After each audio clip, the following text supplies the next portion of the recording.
Alright, Assalamualaikum warahmatullahi wabarakatuh dan selamat sejahtera. Dah pukul 2 petang, kita akan mulakan sesi discussion kita berkenaan dengan measurement of construction work 1. Okay, dalam tajuk Bills of Quantities, minggu yang keempat, lecture yang ketiga. Okay. Okay. Hari ini tak banyak, saya rasa ada lebih kurang 20 pages. 20 pages yang saya perlu teruskan dengan you all berkenaan dengan ni part 1. Jadi saya lepas daripada ni mungkin saya akan go on slowly sikit sebab dia ada kena mengena dengan measurement. Hari ini dia bermulanya ada kena mengena dengan measurement secara overall dia. Pasal you buat measurement, you nak prepare bills of quantities. Jadi kita tahu, kita kena tahu macam mana nak buat bills of quantities tersebut. Okay, daripada measurement kita. Okay. Last week kita dah cerita pasal projek punya proses. Okay, projek punya proses, bila dah ada satu projek macam mana proses tu berlaku daripada inception, daripada mula-mula klien nakkan ada idea untuk buat projek, dia nak investkan duit dia untuk buat sesuatu building project. Lepas sampai ke bila dah siap,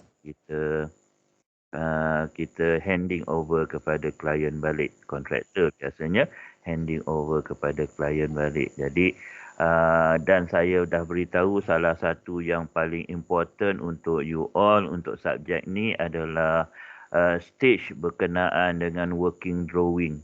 Okay, working drawing stage. Di mana working drawing stage tu ada dua bahagian, dua stages yang ada kena-mengena directly dengan QS.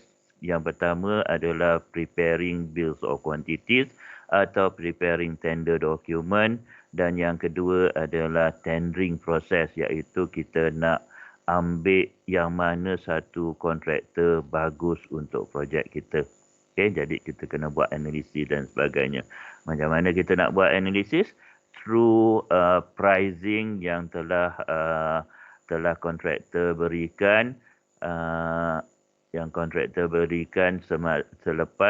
selepas dia price tender document yang kita prepare. Okay, alright, dalam tender document kita dah check tender document. Salah satu bahagian dalam tender document yang paling important adalah berkenaan dengan bills of quantities. Hari ini kita akan detailingkan apa yang dimaksudkan dengan bills of quantities. Saya tak nak ambil masa you dengan lebih banyak. Kita teruskan saja. Kalau hari ini kita dapat habis dengan awal kita punya discussion, kita stop lebih awal. Okay? Dan jadi kita tak naklah ambil you punya data internet dengan lebih banyak. Okay? Masih lagi pakai saya punya kami punya booklet. Okay? Bills of quantities, kalau you prefer, dia bermula dengan muka surat 171. Okay? 171 adalah berkenaan dengan bills of quantities. Okay? Apa dia bills of quantities? Is a comprehensive document prepared by the quantity surveyor, and quantities of material are measured in according with the approved standard method of measurement. Sekarang ni standard measurement yang kita guna adalah SMM2. Next semester mungkin kita pakai yang baru lagi, My SMM 2020. Tapi untuk semester ni kita masihlah bagi pakai SMM2. Yang ini berkenaan dengan SMM2 kita akan discusskan next week. Sama ada next week atau the other week, berkenaan dengan principle of measurement. Jadi principle of measurement mestilah in accordance to standard method of measurement. Okey, itu yang kita nak kena beritahu. Jadi quantities dia kita measure in according to standard method of measurement. Jadi bills of quantities dia dapat dengan dia adalah preparation of a comprehensive document. Apa pentingnya comprehensive document? Okay, basically kat situ kita interpret secara am dia. Saya boleh beritahu, kita interpret drawing. Okay, kita interpret drawing dalam bentuk words dalam tabulated form. Itu adalah yang lebih tepat. Okay, kalau kita nak nyatakan pasal bills of quantities, dia adalah a comprehensive document that interpret drawing. Okay, kita interpret drawing menjadi words, okay, dalam bentuk words, dan kita listkan, kita senaraikan dalam bentuk tables, okay, in tabulated form. Okay, itu kalau kita nak cerita. Dalam SMM2 juga ada nyatakan pasal meaning of bills of quantities. Okay?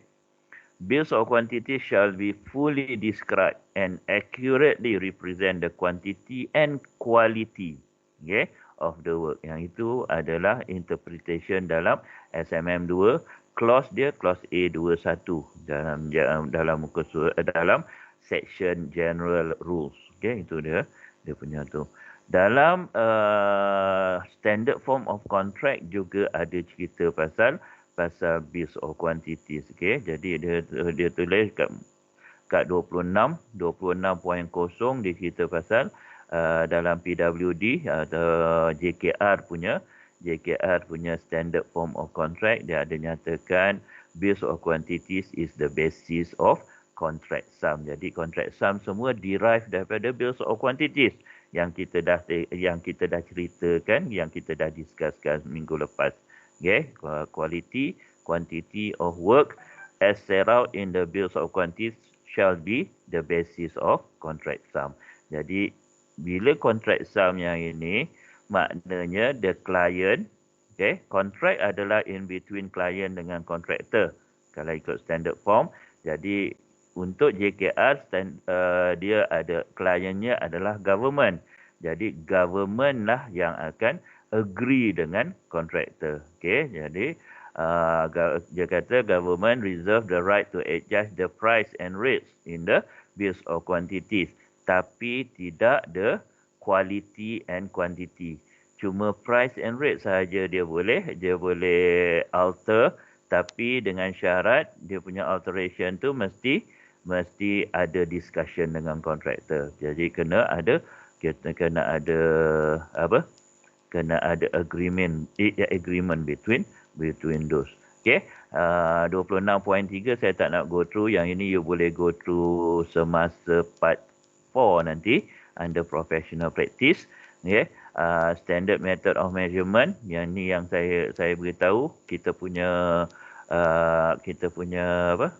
quality dan quantity mesti mengikut standard method of measurement. Yang ini yang kita pakai adalah standard method of measurement building work as published. Ini second edition lah.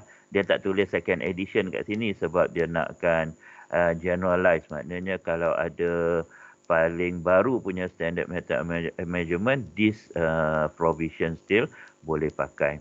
Ini adalah berkenaan dengan provisional quantities. Saya tak nak go through provisional quantities, nanti you pening kepala. Okay, jadi kita tak nak go into detail on the provisional.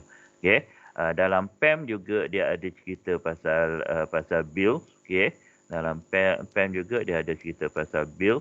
Contract bills dia kata kat sini, contract bills atau bills of quantities, dia merangkumi apa dalam tender document punya content. Okay, kita last week kita cerita pasal tender document, tapi PEM adalah Pertubuhan Arkitek Malaysia. Pertubuhan Arkitek Malaysia punya standard form. Yang ini untuk projek-projek swasta. Tadi JKR biasanya untuk projek-projek kerajaan. Nah, ini adalah projek-projek swasta. Biasanya mengguna pakai PEM lah, yang boleh kata 80% projek swasta guna PEM. Okay, jadi dia tak cerita pasal tender document. Tender document dia cerita pasal contract bills. Maknanya betapa besarnya perkataan bills tersebut. Tapi bila kita tengok dia punya isi, dia punya kandungan, salah satu dia adalah bills of quantities. Yang ini yang kita nak discusskan. Okay, jadi contract bills dia kata kat sini ya. Jadi bills of quantities yang ini you boleh baca lah. Okay, yang saya nak go through adalah saya akan pause. Saya akan ceritakan bahagian-bahagian yang important. Okay, salah satu bahagian important kenapa kita buat bills of quantities. Jadi purpose of bill of quantities yang paling utama adalah untuk kontraktor tender, dan kita akan value dia punya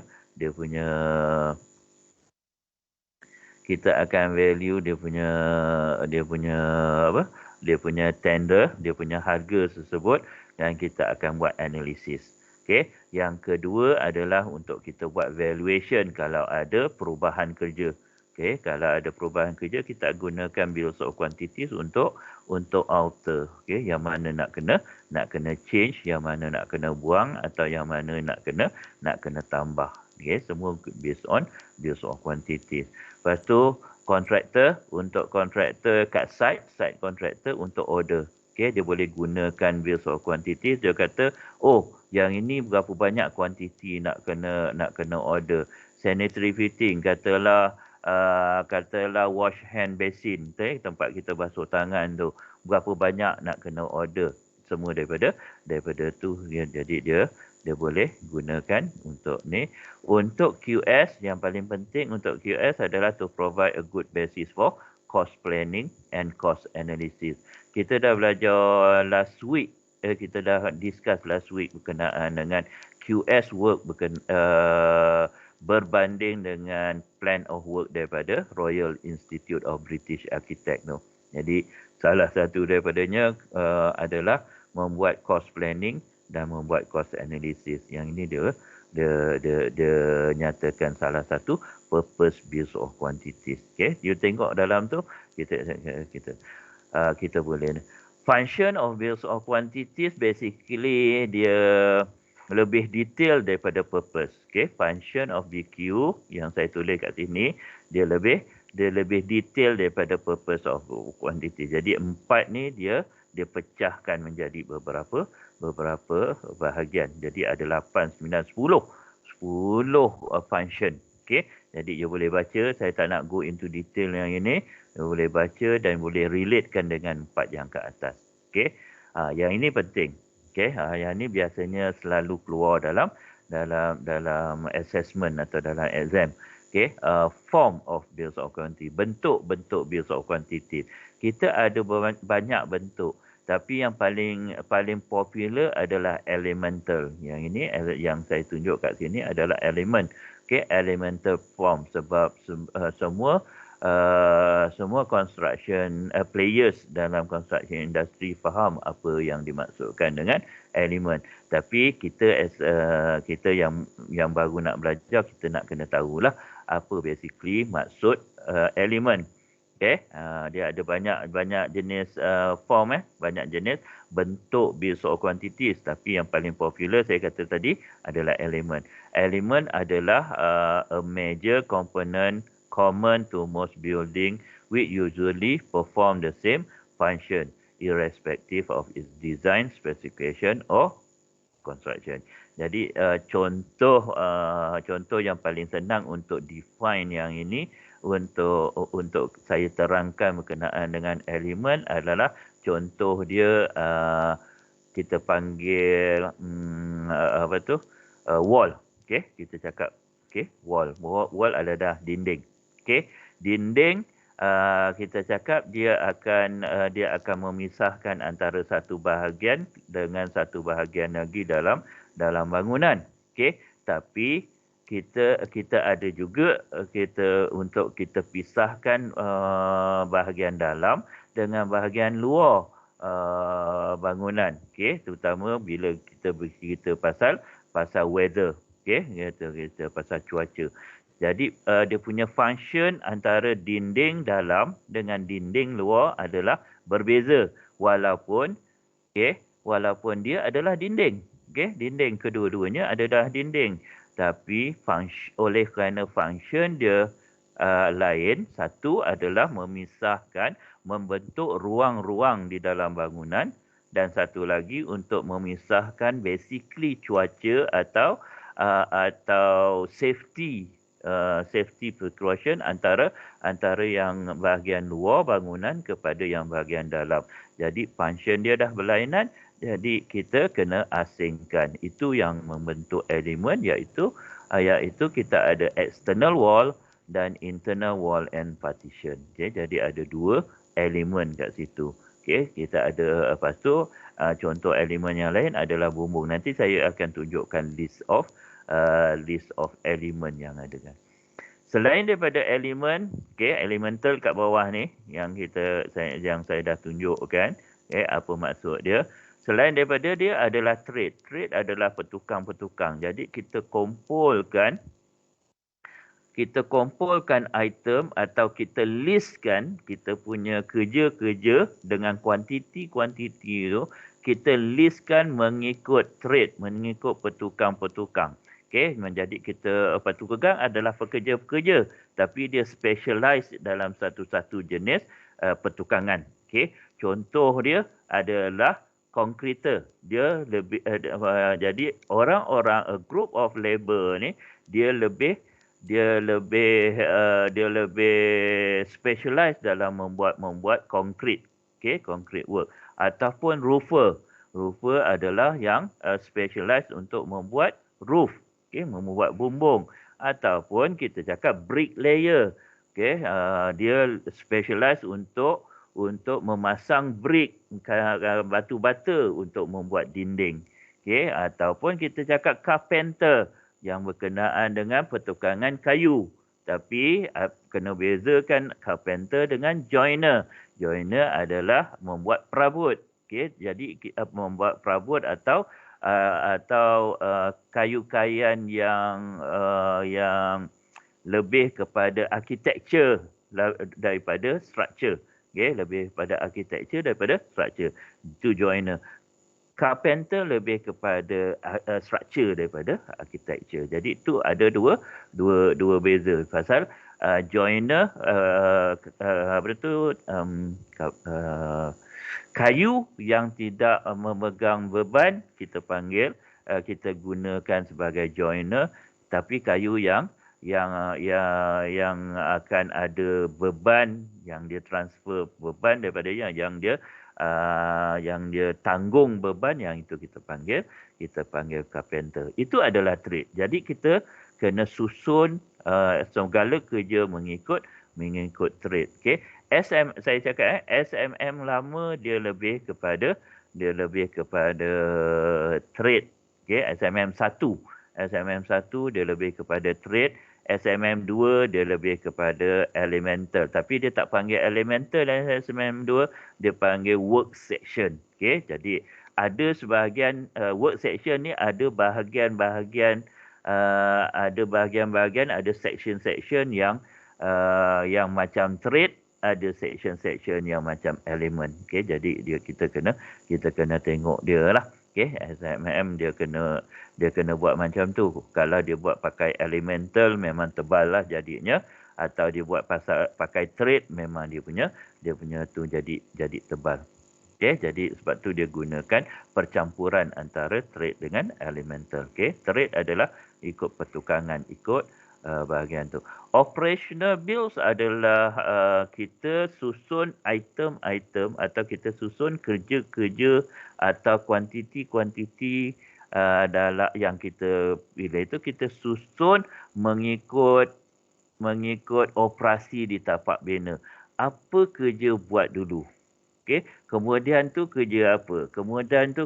Kita susun item tu supaya bila kita buat valuation atau kita tengok progress of work of the contractor, kita senang kita susun kita dah susun je mengikut apa yang contractor buat on site. Jadi kita just ambil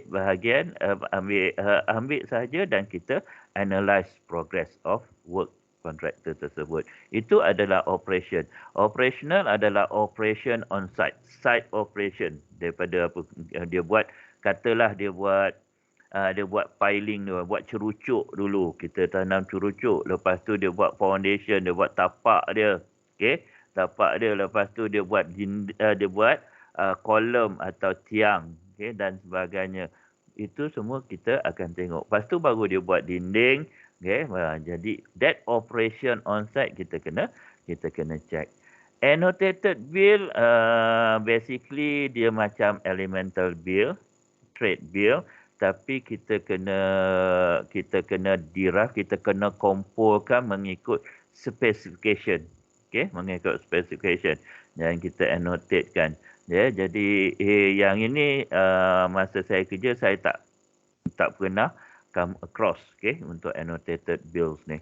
Okay, jadi saya selalu come across operational bills, pernah elemental bills memang selalu, okay, ni di antara yang selalu, trade bills pun selalu, okay, untuk projek-projek kecil biasanya dia pakai trade bills, okay.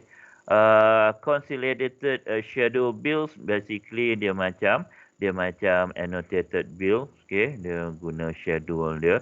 Dan saya nak go lebih detail adalah yang selalu saya jumpa juga adalah material and labor bill. Okay. Material and labor bills kita kumpulkan, kerja-kerja yang ada material kita jadikan dia kumpulkan ke atas, dan lepas tu kita susun dia ikut elemental, trade atau sebagainya. Okey. Dan kat bawah baru dia punya segala-gala berkenaan dengan labor sahaja. Okey. Kerja-kerja yang ada labor sahaja. Okey. Saya cakap kebanyakannya kita akan pakai elemental form. Okey. Bentuk bills of quantity membentuk elemental. Okey. Untuk yang ini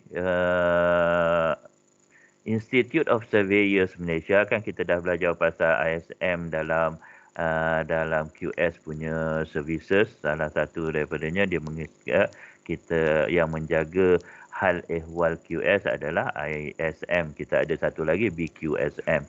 Okey, tapi ISM dia nak menyenangkan kerja-kerja QS, dia buat manual untuk prepare ECA. Nanti you belajar pasal cost analysis, you akan belajar semasa part 4 dalam economics. Okay, jadi don't worry about tu.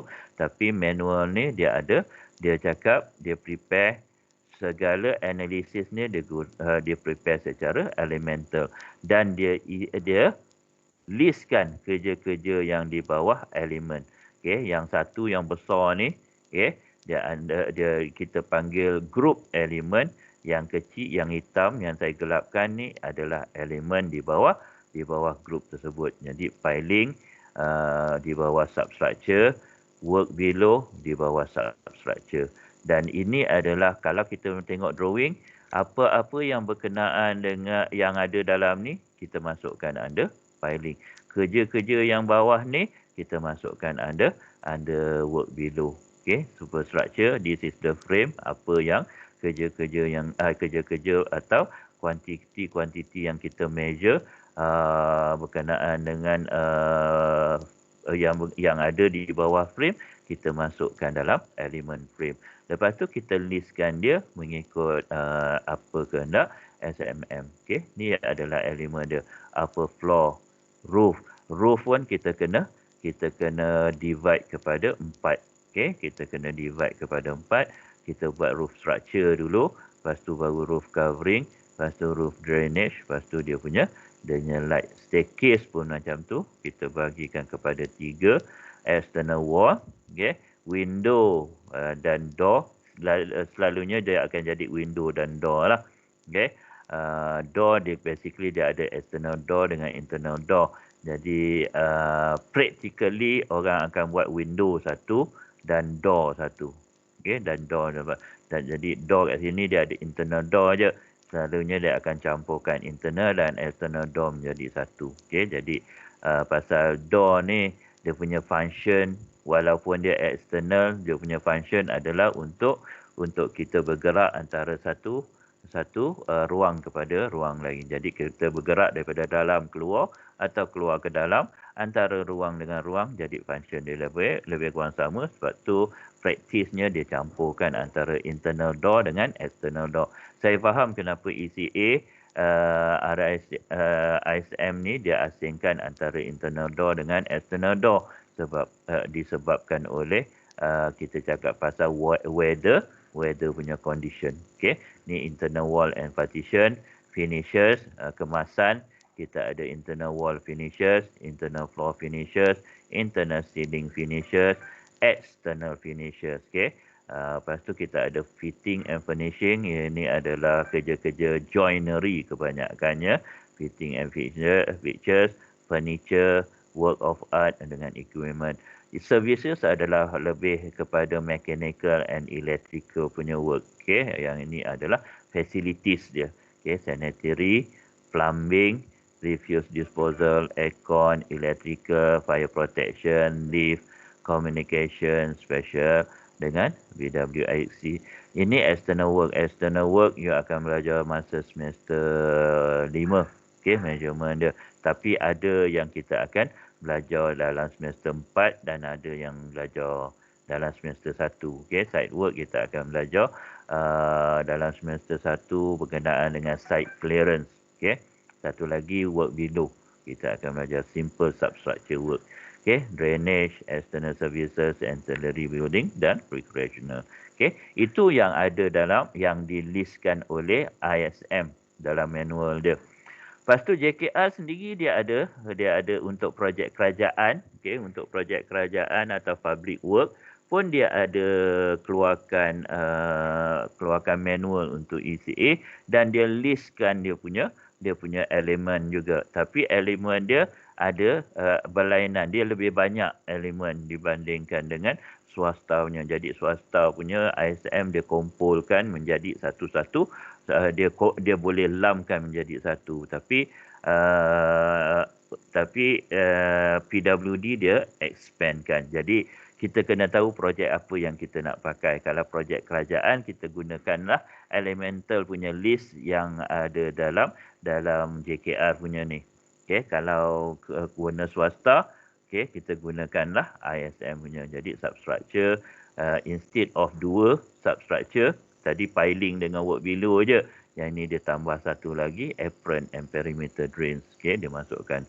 Okay, substructure kita ada frame, upper floor, substructure, dia punya superstructure basically sama je. Roof, okay, kita ada staircase, kita ada external wall, window, external door, internal wall dan internal door sama. Finishes ada berlainan. Okay, kalau dalam finishes untuk JKR untuk apa private work ISM yang keluarkan, dia ada lebih kurang 4 sahaja. Yang ini dia ada lebih kurang 6. Okey, dia maknanya external finishes tu dia pecahkan kepada 3 lagi. Kita ada external floor finishes, external ceiling finishes dan kita ada external wall finishes. Internal tetap ada internal floor, internal ceiling dan internal wall. Okey, itu. Fitting and finishing lebih kurang sama. Services yang paling banyak beza. Okey, sebab dia pecahkan banyak perkara. Jadi you boleh bacalah electrical, communication, fire, aircon, refuse disposal, lift. Okey, lepas tu ada installation. External work pun dia ada lebih, dia pecahkan lebih banyak. Okey, kalau kat sana site work dia termasuk turfing and landscaping, tapi ni dia asingkan antara site work dengan turfing and landscaping. Okey, dan juga road. Kalau ikutkan site work untuk ISM dia campur, road work dia campur, fencing and gate yang ini dia asing-asingkan.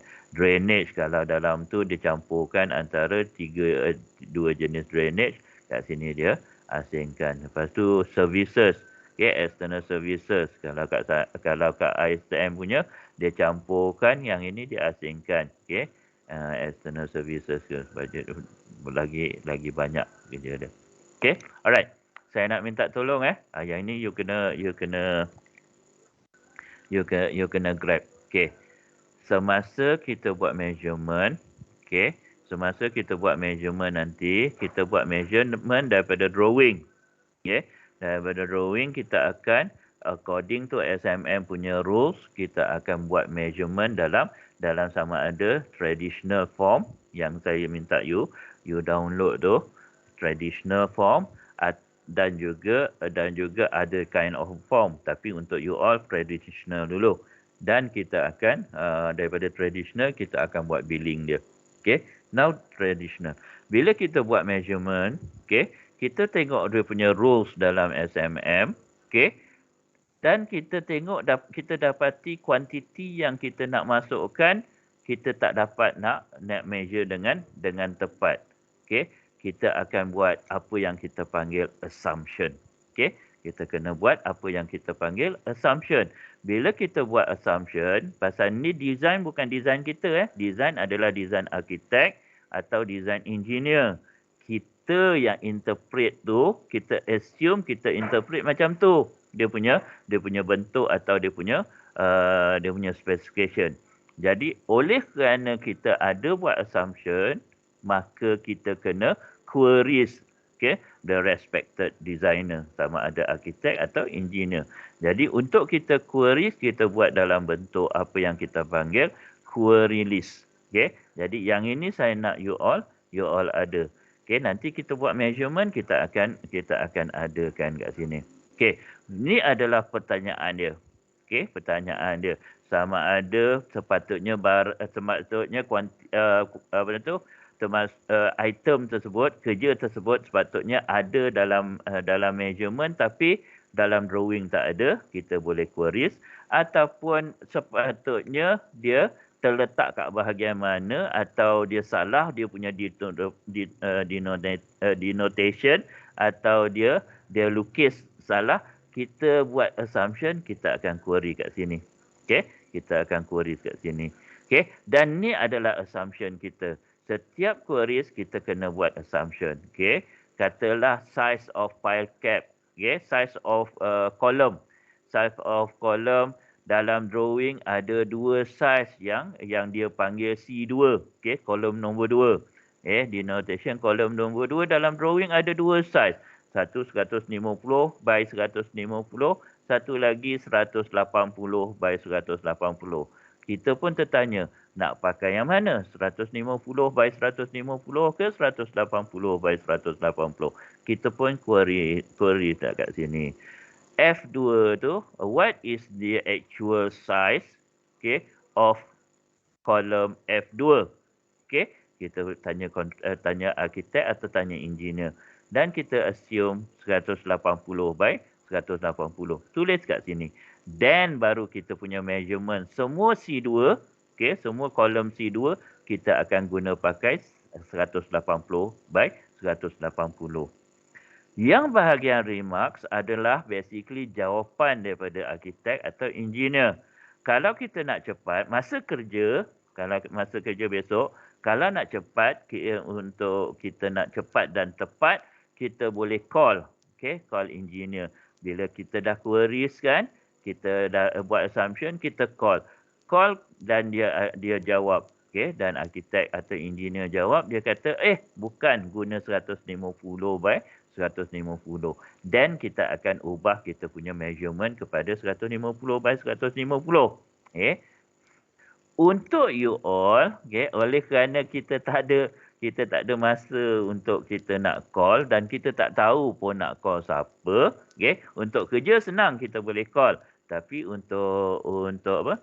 Untuk kita punya academic purposes, masa kita kena buat ni, sila kosongkan bahagian remarks. Kosongkan. Okay, jangan tulis apa-apa bahagian remarks. Kalau previously you dah belajar masa you kat politeknik ke, you belajar masa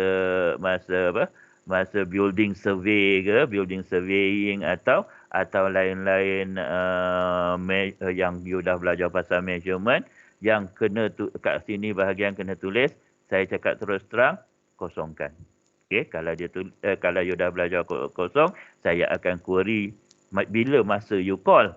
Okay, siapa yang you call? Okay, kita tak tahu siapa yang call. Jadi kita kosongkan.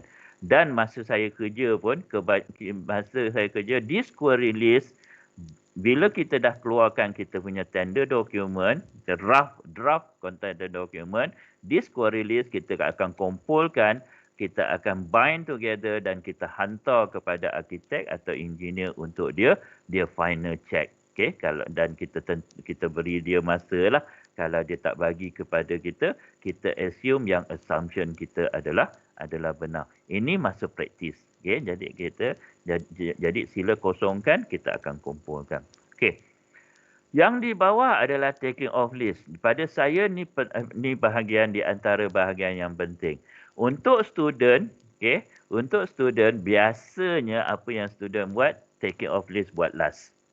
Okay, dia dah buat measurement, tak ada masa kan.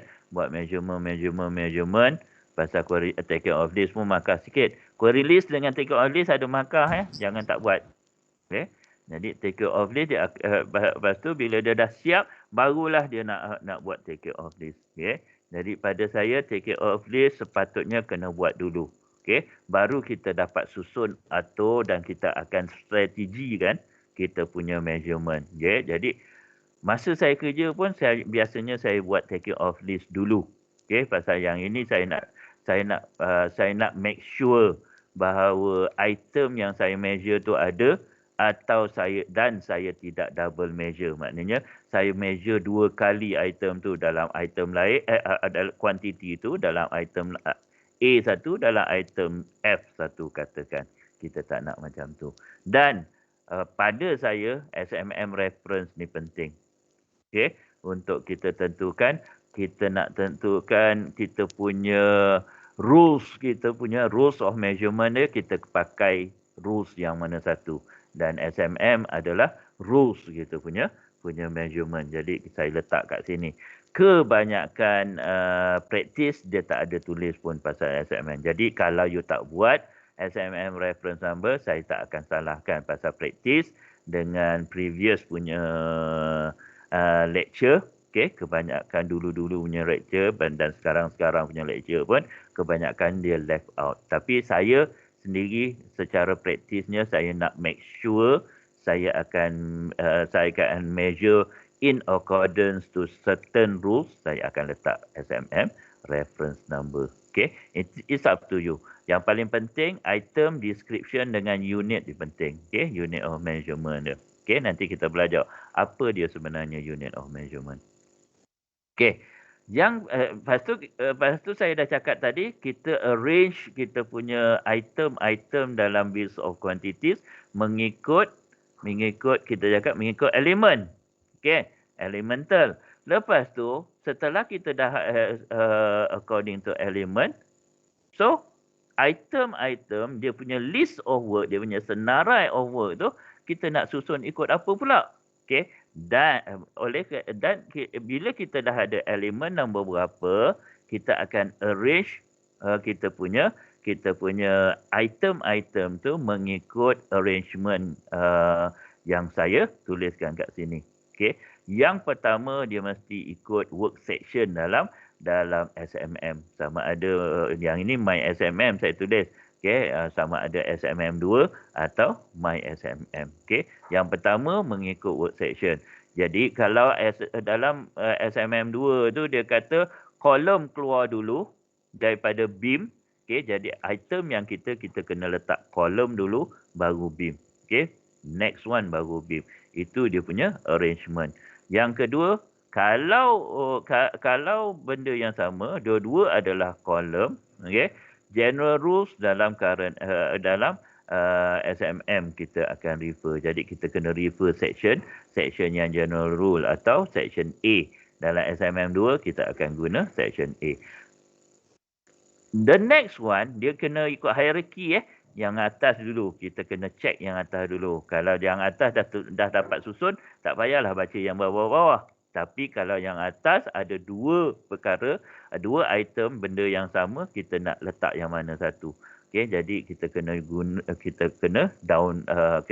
tengok the next dia punya arrangement. Okey, the next arrangement kat sini nombor 3 adalah cheaper to more expensive. Yang ini through experience. Okey, kita boleh tahu item mana yang lebih murah daripada item yang mana.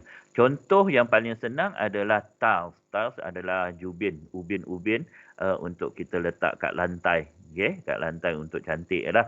Okay? Ada tiles kata dipanggil ceramik. Ada tiles dipanggil homogeneous. Jadi kedua-duanya adalah tiles. Dalam SMM dia tak sebut pun ceramik keluar dulu daripada homogeneous atau homogeneous keluar daripada ceramik. Dalam SMM dia tulis tiles.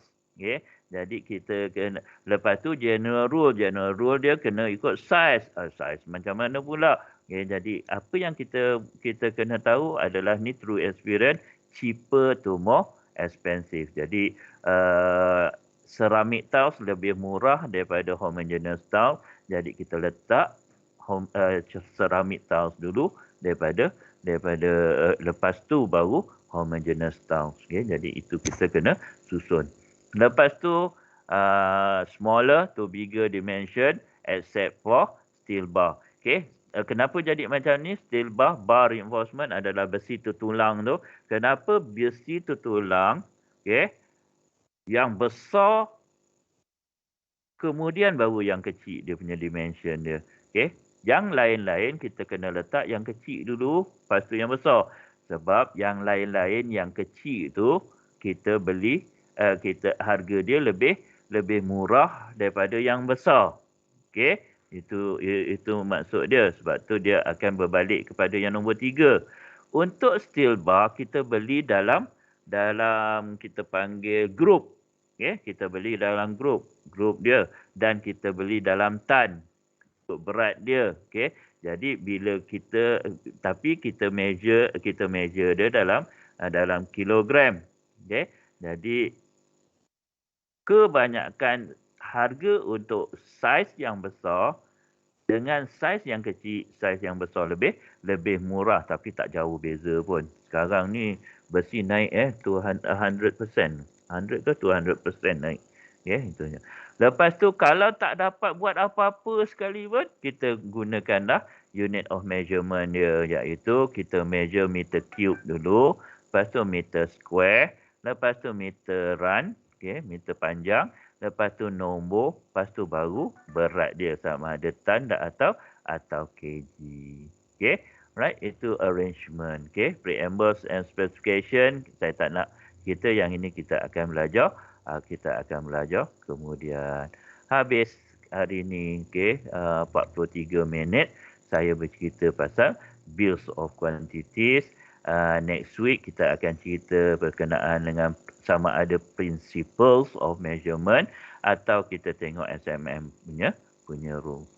Itu kita punya arrangement. Last week saya dah tunjukkan lah bentuk BQ macam mana, tapi don't worry, kita akan oleh kerana kita buat measurement adalah untuk kita buat BQ, you akan tengok banyak kali pasal bentuk BQ tersebut. Hari ini teori saja berkenaan dengan BQ. Right? Untuk tu saya dah habis. Saya nak tanya, ada apa-apa persoalan berkenaan dengan hari ini punya subjek, iaitu bills of quantities.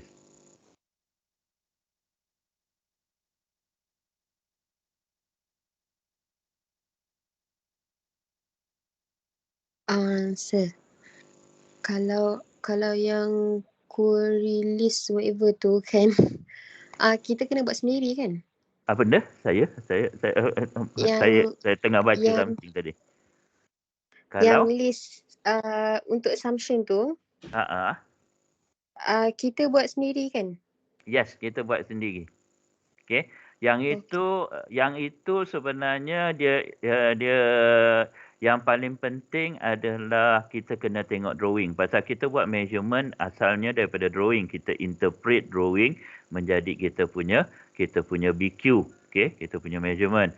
Tetapi kalau drawing tersebut tidak lengkap, atau tak betul, bahagian ni kata lain, bahagian tu kata lain, ataupun architecture cakap lain, structure cakap lain. Bila ada yang itu, kita nak cepat, kita biasanya kerja kita ada 2 minggu je untuk siapkan satu BQ. Jadi kita nak cepat, biasanya QS akan buat assumption through experience lah. Assumption yang buat tu through experience. Tapi untuk you all, you assume apa pun saya terima, asalkan you buat assumption. Tapi assumption tersebut mesti dimasukkan dalam query list of segala yang you buat assumption. Jadi tapi assumption tu you sendiri yang assume. Sasha? Sir, terima kasih. Sasha ke siapa? Memang Sasha. Alright.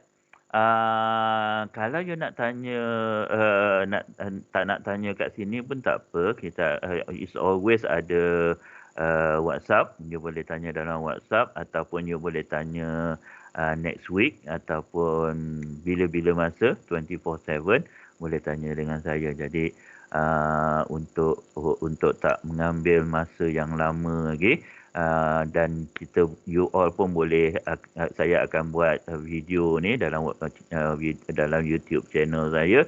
You always akan boleh refer di kemudian hari. Kalau ada pertanyaan, you boleh bawa kemudian. Saya tak nak ambil masa data you dengan lebih panjang.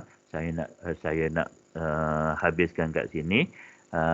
Dengan itu saya nak ucapkan terima kasih kepada you all kerana menyediakan segala deria untuk mendengar ilmu Allah yang Allah amanahkan untuk saya sampaikan, yang mana ilmu-ilmu yang benar, ilmu QS yang benar.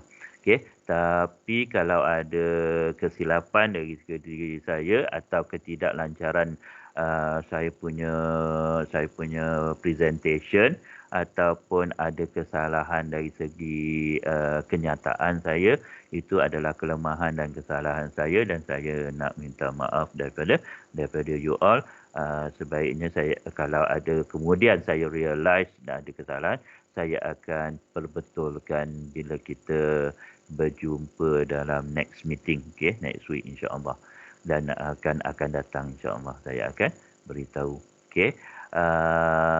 Akhir sekali, semoga kita jumpa next week untuk membicarakan pasal principle of measurement, salah satu perkara yang paling important dalam part 1. Principle of measurement yang ini yang paling banyak ditanya dalam final exam. Ataupun kita cerita pasal standard method of measurement, whichever come first lah. Saya pun tak ingat schedule dalam kalender saya macam mana. Jadi semoga kita jumpa next week. Akhir kata saya nak ucapkan adalah Assalamualaikum warahmatullahi wabarakatuh. Selamat sejahtera dan terima kasih. Terima kasih, Sir. Thank you, sir. Sama. Terima kasih, Sir. Terima kasih, Sir. Alright. Terima kasih, Sir. Okay. Thank you, Sir. Alright.